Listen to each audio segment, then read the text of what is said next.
Madam बताएं आज यहाँ पे क्यों यकजा हुए हैं?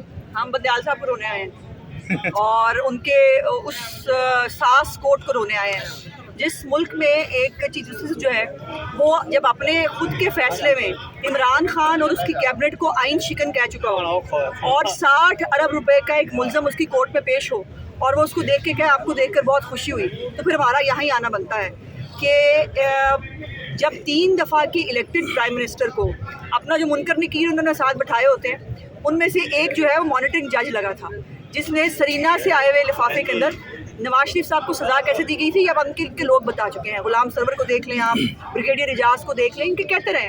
और इमरान खान ने भी कहा कि अगर जो है वो फ़ौज का हाथ उसके सिर पे ना होता तो वो कभी प्राइम मिनिस्टर नहीं बन सकता था। फ़ौज ने सीख लिया, बहुत अच्छा किया, उसकी मेहरबानी कि उसने सीख लिया और उसने अपने आप को सियासत से दूर कर लिया। लेकिन ये इमारत जहाँ पर सियासत की कोई गुंजाइश नहीं है वहाँ पे फुल सियासत हो रही है। अपने इदारे के अंदर भी सियासत हो रही है और अपनी कुर्सी का इस्तेमाल करके भी सियासत हो रही है। सो इसलिए हमारा यहाँ आना, हमें वैसे पहले आ जाना चाहिए था, अब इसकी बात है हमने थोड़ी देर कर दी, लेकिन अब भी बंदयाल साहब से गुजारिश ये है कि बंदयाल साहब एक कंट्रोवर्शियल चीज़ से बन चुके हैं। हम नहीं कह रहे, आवाम भी कह रही है, उनके अपने साथी जजेस भी कह रहे हैं, वो रिमार्क्स में भी कहते हैं, उन्होंने रिटन फैसले भी दिए हैं कि चीज़ें से पाकिस्तान जो है वो अपना एतमाद खो चुके हैं। अगर कैबिनेट के अंदर, पार्लियामेंट के अंदर वो जमहूरियत का दर्ज देते हैं तो अपने दायरे में तो जमहूरियत लेके आए ना, सुने तो सही कि उनके साथी जजेस क्या कह रहे हैं। सो इसलिए ये हमारा एहतजाज सासों के कहने पे जब फैसले होंगे और सासों की मर्जी से जब फैसले होंगे तो पाकिस्तानी अवाम को इसी रोड पे आना पड़ेगा, हमारे पास ऑप्शन नहीं है। मैडम एहतजाज करेंगे या फिर यहाँ पे सुप्रीम कोर्ट का घेराव भी करेंगे? भाई हम सियासी जमात हैं, हम तहरीक इंसाफ जैसी दहशतगर्द तंजीम नहीं है। हमने पहले भी बहुत एहतजाज किए इसी शायरा दस्तूर के ऊपर, आपको याद होना चाहिए। इलेक्शन कमीशन ऑफ पाकिस्तान के सामने भी हमने इलेक्शन के बाद एक एहतजाज किया था और हम अपना एहतजाज का पुरअमन हक हमेशा इस्तेमाल करते हैं। हम वो नहीं है जो कोर कमांडर हाउस में जो है बाकायदा पहले लोगों को, बलवाइयों को पहले ट्रेनिंग दी गई एक साल, उनको बताया गया कहाँ कहाँ घुसना है और वहाँ पर आग कैसे लगानी है। जब एक सियासी जमात के लोगों को पेट्रोल बम बनाने आ जाए, जब एक सियासी जमात के लोगों को जो है वो कानून को हाथ में लेना आ जाए, शोहदा की तौहीन करनी आ जाए, जब उनको बलवाइयों की तरह आगे लगानी आ जाए, तो फिर मेरा ख्याल है कि उसको सियासी जमात नहीं कह सकते। हम सियासी लोग हैं, आप देखिएगा हम यहाँ अगर बैठे भी रहे तो पुरअमन बैठे रहेंगे। मौलाना साहब ने कितने मिलियन मार्च किए हैं, मौलाना साहब यहाँ इस्लामाबाद में पहले भी होके गए हैं, लेकिन मजाल है कि उन्होंने कभी कानून को हाथ में लिया। हालांकि उनके खिलाफ बहुत प्रोपेगेंडा किया जाता है, वो उनकी अंसार फोर्स जो है उसके ऊपर वो ये है वो है, लेकिन वो अंसार फोर्स ने हमेशा डिसिप्लिन कायम किया है। सो आपके कैमरे जो है और आपकी ये कैमरे की आंख जो है, ये फ़र्क उसने पहले भी दिखाया, आप भी दिखाएगी। अच्छा मैडम, साथ में ये भी बताइएगा, मरियम औरंगज़ेब साहिबा उन्होंने एक प्रेस कॉन्फ्रेंस में कहा जिस दिन इमरान खान को यहाँ पे पेश किया गया कि हम चीफ जस्टिस साहब के घरों का जो है घेराव करेंगे। नहीं, ऐसा नहीं है। आप उनकी पूरी सेंटेंस आप सुनिए, समझिए। अच्छा, आप क्लियर कर दें। जी मैं बताती हूँ, वो खुद भी क्लियर कर चुकी हैं। उन्होंने कहा कि चीज़ों से पाकिस्तान, अगर आपने इनके हक में फैसले ना दिए तो आपके घर भी महफूज नहीं रहेंगे। वो जो बलवाई उधर घर चलाते हैं, भाई घर चलाना उनकी रिवायत है, हमारी नहीं है। हम चीज़ें बनाने वाले हैं, हम सड़कें बनाने वाले हैं, मुल्क बनाने वाले हैं, ये है जलाने वाला। इमरान खान बताए ना, कोई एक ईंट इस मुल्क के अंदर उसने नए पाकिस्तान के नाम पे लगाई थी, जो लगाई थी उसको आग लगाए। हमारी बनाई हुई चीज़ों को आग लगाने का इख्तियार उसको किसने दिया है? और इमरान खान ने अपने आप को, पहले वो फैशिस्ट था, सबको पता था, लेकिन वो एक दहशतगर्द फितना है जिसके हाथ में पाकिस्तान जल रहा है, जिसकी मज़ीद इजाज़त उसको नहीं दी जा सकती। और अगर ये ईमानदार सहूलत का उसके पीछे से हट जाए तो उसका अंजाम बहुत करीब है और वो आप देखेंगे इंशाअल्लाह। अच्छा, ये भी बताएं कि यहाँ पर जब भी पाकिस्तान तहरीक इंसाफ के कारकुनान पिछले कुछ माह से जब भी आते थे या वो जलसा जुलूस करते थे तो इस्लामाबाद में दफ़ा 144 का नफाज होता था, मगर आज आप लोग डी चौक में रेड जोन में आ गए हैं, यहाँ पर कोई ऐसे इक़दाम नहीं। 126 दिन यही दंदना के गए हैं ना, वो यही बैठ के गए थे, नहीं बैठ के गए थे, इसी पर PTV के ऊपर, पार्लियामेंट के ऊपर हमला करके गए थे, नहीं गए थे। हमारे लिए हमें 144 आप सुना रहे हैं। इमरान खान मर्सिडीज़ में आया था, नैब की तहवील में होते हुए मर्सिडीज़ में आया था, 60 अरब का मुल्ज़म जो है। हमें आप सिर्फ हमारा एक पुरअमन हक इस्तेमाल करने पे आप हमें 144 सुना रहे हैं। अगर 144 जो है वो सिर्फ हमारे लिए, हुकूमत में हो तब भी हमारे लिए ही है और अपोजिशन में हो तब भी हमारे लिए, हमसे ज़्यादा तो गरीब कोई होगा नहीं। हम हुकूमत में भी सड़कों पे होते हैं, हम अपोजिशन में भी सड़कों पे होते हैं, हमारे तो मुकद्दर उस्मा बुखारी साहबा, तारीख में लिखा जाएगा, हमने तारीख में भी नहीं देखा कि जो جو حکومت میں رہ کے یہاں پہ احتجاج کر رہی ہے، ہاں تو یہ آپ کو کیا نوبت آنی پڑے کہ ہم خود احتجاج کر رہے ہیں، اور اس ملک کا والی وارث کون ہے؟ اس ملک کے ہم ہی والی وارث ہیں جنہوں نے اس ملک کو بنایا اور سنوارا ہے۔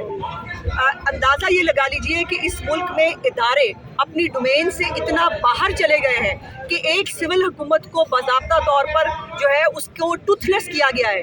یہ جو عدالت ہے پیچھے ہمارے، یہ یہاں بیٹھ کر قانون اور انصاف پہ تو فیصلے نہیں دے رہی۔ اگر بندیال صاحب اور ان کے بینچ میں بڑا کیٹیگوریکلی کہنا چاہتی ہوں، اگر بندیال صاحب اور ان کے بینچ نے پنجاب حکومت کے اوپر شب خون نہ مارا ہوتا، اس ملک میں یہ افراتفری نہ ہوتی۔ حمزہ شہباز کی حکومت کو جان بوجھ کر گرا کر جو ہے پرویز لائی کی حکومت بنائی گئی، اور حکومت بنا کے اسمبلی توڑ دی گئی، اور آج آپ دیکھ رہے ہیں کہ پاکستان ایک ٹرموائل میں ہے۔ اور پھر جب ہم کہتے ہیں کہ بھائی اس کا ریویو ہی سن لو، اس کی پٹیشنز ایسے لگتی ہیں جو مطلب ایک 24 گھنٹے سے پہلے اس کی پٹیشن لگ جاتی ہے۔ ہم اس کے سامنے جو ہے وہ انصاف کے لیے پکار رہے ہیں۔ تو جب انصاف اتنا سلیکٹڈ ہو گیا ہے، وزیر اعظم تو سلیکٹڈ تھا ہی تھا جب تک وہ تھا، اب وہ اس نے اس ادارے کو بھی سلیکٹڈ کر دیا ہے۔ سلیکٹڈ وزیر اعظم ہوگا، سلیکٹڈ اگر چیف جسٹس ہوگا، سلیکٹڈ اگر جو ہے کوئی اور ادارے کا لوگ ہو، اس کو ہم برداشت نہیں کریں گے۔ نافذ جناب بہت ہو گیا۔ 2018 کا ریپلے اب پروجیکٹ عمران خان کی شکل میں اس ملک کے اندر دوبارہ نہیں ہونے دیں گے۔ ہماری لاشوں کے اوپر سے گزر کے جائیں گے، عمران خان کو لانے کے لیے ایسے تو نہیں ہوگا۔ مسلم لیگ نون میاں نواز شریف، میاں شہباز شریف، مریم نواز، عثمان گیلانی۔ کیا سمجھ رہے اس سپریم کورٹ میں سماعت کے حوالے سے کیا ہو رہا ہے وہاں بتائیں؟ میڈم جو بھی ہو رہا ہے، لیکن یہ جو بھی نہ بتاؤ تو کیا کر رہے ہیں وہ آج کیا شب خون مار رہا ہے؟ جیسے صاحب میڈم خبریں آ رہی ہیں کہ نائل بھی پہلے یہ تو پوچھیں یہاں سے بھاگے کیوں ہیں؟ بندیال صاحب کے پاس جب اتنی اتھارٹی ہے، ان کو لگتا ہے لیگل اتھارٹی بھی ان کے پاس ہے، ان کے پاس اخلاقی اتھارٹی بھی ہے، وہ اس جو ادارے کی کمانڈ بھی کرنے کا اختیار رکھتے ہیں، تو پھر یہاں بیٹھتے نا بھاگ کیوں گئے چوہوں کی طرح؟ یہاں بیٹھ کے فیس کریں، آ کے ہمارے سوالوں کا جواب دیں۔ سوال تو ہم نے بندیال صاحب سے پوچھنے ہیں، لاہور میں بھی جائیں گے تو کیا خیال ان کو سوال نہیں پوچھے جائیں گے؟ بندیال صاحب کو اپنی کیے ہوئے اعمال کا جواب دینا پڑے گا۔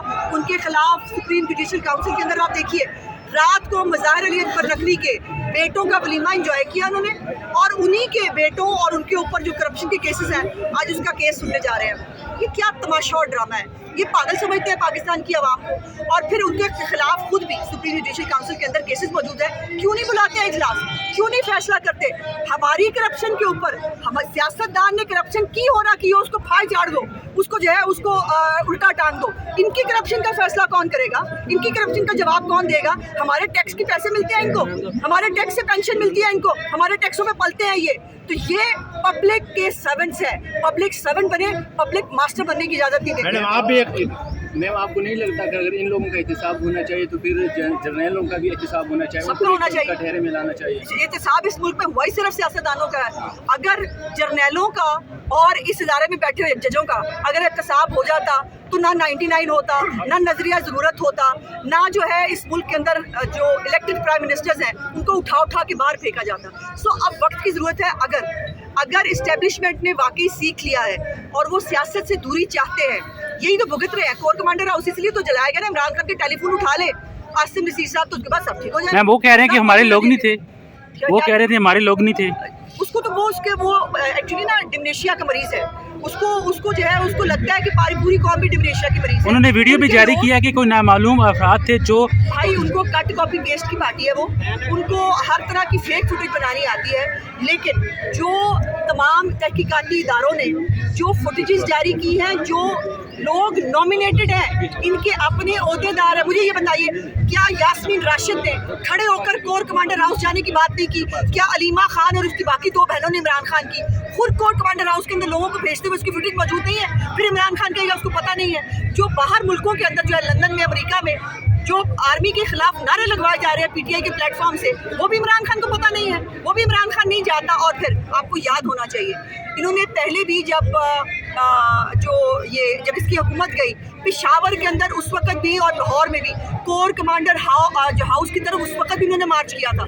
इनका हमेशा से प्लान था कि इनको कोर कमांडर हाउस के अंदर जाकर दंगा करना, जो कि सिखाया गया था। वो चूहा निकाले ना बाहर, मुराद सईद कहाँ है, बड़ा वो कोई तुर्रम खान बनता है, आज आके बाहर फेस करें। लोगों को जो है वहाँ पर दंगा करने के लिए भेज दिया, खुद वो टार्जन अंदर छुप के बैठा है अपने कीड़े की तरह, बाहर निकले आके फेस करें। यास्मीन राशिद जो है वैसे वो फूलन देवी बनती है सड़कों के ऊपर, और आज जो जाके इनको पकड़ो, इनको ऑक्सीजन भी लग जाती है, व्हील चेयरों पर भी बैठ जाते हैं। उसको अगले को लंगड़े को उठाया था ना यहाँ से व्हील चेयर से, देखा था आपने भागता दौड़ता। इनको जो है जब इनको इससे सवाल पूछो तब ये लंगड़े भी हो जाते हैं, तब इनको ऑक्सीजन भी लग जाती है। हम फेस करने वाले लोग हैं भाई, हमने इन्हीं सड़कों के ऊपर पहले भी मारे खाई है, पहले भी इंसाफ के लिए कोशिश की, आज भी करेंगे। बंदयाल साहब को कोई सबक सीख लेना चाहिए। वो एक नया साकिब नासूर बनना चाहते हैं, उनकी मर्जी है, जो उसका जो फ्यूचर था जो है इनका भी यही होगा। इमरान खान के पास ज़्यादा से ज़्यादा क्या है, 16 सितंबर तक का टाइम है ना, वो भी गुजर जाएगा। अच्छा, मेरे लास्ट में सिर्फ ये बताएं, आप भी एक ख्वातीन है, क्या सास की इज़्ज़त करना वो गुनाह है? बिल्कुल सास की इज्जत करें, लेकिन सास का ये कोई तरीका नहीं है कि सास जो है वो फैसले लिखवाएगी बैठ के। भाई सास कोर्ट नहीं होती। अब ये फिर ये है कि सास का कानून जारी कर देते हैं, जितने भी ब्यूरोक्रेट हैं उनकी सासें फैसला करें, जितने जनरल हैं उनकी सासें फैसला करें। अगर सासों के ऊपर मुल्क चलाना है तो भाई फिर वो सासें जब मुल्क चलाती है और गाज चलाती है ना, फिर बड़ा दंगा होता है। तो फिर वो वैसा दंगा होगा कि सासों के कहने पर चलेगा, सासों का कानून नहीं मानते हम। ये जो पॉलिटिकल टर्मोइल है इसी पाकिस्तान को कैसे हम निकाल सकते हैं, कोई सलूशन? एक तो फितने को काबू करके, जब तक इस फितने नासूर को जो है वो वोट की ताकत से और कानून के सामने अगर जब तक इसको नहीं हाजिर किया जाता पाकिस्तान में मसले का हल ये नहीं हो सकता कि आप कोर कमांडर हाउस जलाएं, आप फायरिंग करें, आप शोधा की बिल्डिंग जलाएं, उस पर मासूम बन के आप कहें हमसे गलती होगी, मैं माफ़ कर दे। तो भाई हम भी फिर जाते हैं अंदर, जाके हमारा जो दिल चाहता है हम करते हैं, फिर हमें भी माफ़ी दे दीजिएगा। हमने सुप्रीम कोर्ट के अंदर एक वाक़या हुआ था नून लीग के साथ, हाँ जी, उसके बाद वहाँ पर लोग नाअहल हुए, ज़िंदगी भर के लिए लोगों की सियासत खत्म हुई। इमरान खान को तो आज तक तत्ती हवा नहीं लगी भाई, उसका तो आज तक किसी ने जेल नहीं उतरी देखी। वो तो नैब से भी आया था तो उसकी जेल लगी हुई थी। कमाल है भाई, चंगा मतलब लाडला वो रखा हुआ है, लेकिन ये लाडलाइज्म नहीं चलेगा, ऐसा नहीं होगा। और ये नया प्लॉट है, नई कहानी है 2023 के लिए, रीप्ले है 2018 का, लेकिन 2018 पता नहीं क्यों मेरी पार्टी ने बर्दाश्त कर लिया था, आप नहीं करेंगे। अगर इमरान खान को काबू कर लिया जाता है तो फिर आप लोग इलेक्शन में जाने के लिए तैयार हो जाएंगे? इतना मुल्क में सुकून होगा। इलेक्शन अपने टाइम पे होगा, इलेक्शन अपने टाइम पे होगा, लेकिन इमरान खान को कानून के सामने सरेंडर करना एक और चीज़ है, इलेक्शन का अपने टाइम पे होना और चीज़ है। इमरान खान इस मुल्क के लिए लाज़िम मलज़ूम नहीं है। इमरान खान होगा तो इलेक्शन होगा, इमरान खान रहे तो पाकिस्तान को रहना चाहिए, ऐसा नहीं होता भाई। पाकिस्तान को ता क़यामत इंशाल्लाह ताला उसको कायम रहना है। बहुत सारे इमरान खान आएंगे और चले जाएंगे, उसको कोई ख़ास फ़र्क नहीं पड़ता। बहुत सारे शौकत अजीज़ भी आए थे, आगे चले गए। सो इसलिए पाकिस्तान को आगे बढ़ना है, और पाकिस्तान को आगे बढ़ने में सबसे बड़ी रुकावट इमरान खान जैसा फितना है, उसको मैं ख़त्म करना मियां मोहम्मद नवाज शरीफ साहब कब आ रहे हैं? आपको नहीं लगता कि इसको भी इस एहतजाजी मुजाहिरे में शरीक होना चाहिए? इन 22 जजों के सामने फेंक दे अपने लीडर को। क्यों? जिस लीडर को 60 अरब का मुजरम देख के खुशी होती है, जिसने उस 3rd टाइम प्राइम मिनिस्टर को पनामा के अंदर जो है किसी वो मुनकर की जो है वो पॉलिटिक जज लगाया था ना, उनके आगे अपने लीडर को फेंक दे कि वो उनके साथ जो मर्जी सलूक करे। आपको नजर नहीं आ रहा क्या करेंगे वो? हमें नजर नहीं आ रहा भाई, हमारा लीडर इतना फालतू नहीं है। वो जो जुम्मा 8 दिन का लीडर है, उसको जो है उसके लिए सब कुछ, उसको इंसाफ घर पे मिलता है। जो मुकदमे हो गए हैं उसमें भी जमानत, जो हो सकते हैं उसमें भी, और जो कभी आपने सोच लिया उसमें भी जमानत। भाई उसको ऐसे जमानतें मिलती है। मेरा लीडर जो है वो आज भी इंसाफ का मुतलाशी है, और आपने इमरान खान के लिए घड़ी रिवर्स कर दी, लेकिन नवाज शरीफ के लिए जो घड़ी आप इस अदालत के अंदर बैठ के जो आपने बदनीयती की थी, उस घड़ी को वापस कौन लाएगा? इसी इदारे को, उस घड़ी को भी वापस ले जाना पड़ेगा। नवाज शरीफ को इंसाफ देना होगा और वो सुरखरू होकर पाकिस्तान में वापस आएंगे। आखिरी सवाल, आप भी सियासतदान हैं, मियां नवाज शरीफ साहब भी सियासतदान है, इमरान खान भी सियासतदान है। इमरान खान सियासतदान नहीं है भाई, वो नहीं है? नहीं, बिल्कुल नहीं। ऐसा फितना दहशतगर्द जो मुल्क को आग लगा दे वो सियासतदान नहीं होता। सियासतदान मुल्क बनाता है, बिगाड़ता नहीं है, जलाता नहीं है। अच्छा, इमरान खान को नवाज शरीफ की तरह पाकिस्तान से जाने की इजाज़त देंगे? वो फितना खत्म हो जाएगा ना पाकिस्तान में। जो गुनाह उसने किए हैं, इतने हीनियस क्राइम्स उसने किए हैं, اس کا جواب دیے بغیر ہی چلا جائے گا؟ ایسے کیسے چلا جائے گا؟ کبھی ہمیں جانے دیا تھا؟ ہم نے تو کیا بھی کچھ نہیں تھا نا. ایک جہاز جو ابھی خراب میں تھا اس کو ہائی جیک کرنے کا الزام لگا کے اپنے میاں نواز شریف کو اٹک جیل میں ڈال دیا تھا. اٹک قلعے میں گئے تھے وہ, اور اس کے بعد چونکہ ملک نہیں چل رہا تھا, ڈر لگتا تھا نواز شریف سے, ہاتھ پیر جوڑ کر نواز شریف کو ملک سے باہر بھیجا گیا تھا. نواز شریف خوشی سے کبھی ملک سے باہر نہیں گیا, اور اب بھی جب بیمار ہو کے گئے تھے تب بھی لالے پڑ گئے تھے نواز شریف صاحب کو کچھ ہو جائے گا تو ان کو ملک سے باہر بھیجنا پڑا. اس کو کیوں جانے دیں گے بھائی؟ اس کو بڑا شوق ہے نا, ڈائلاگ مارتا ہے میں مرنا جینا یہاں ہے. بھائی مرنا جینا کرنا, تمہارے بچے تو جیسے خانے وال میں پلتے ہیں نا. سو یہ جو ہے دوسروں کے بچوں کی باتیں کرتے ہیں, اپنے بچے بھی لائے نا یہاں, لا کے چیچو کی ولیاں میں رکھے, ہمیں پتہ چلے کیسے رہتے ہیں بچے. Thank you.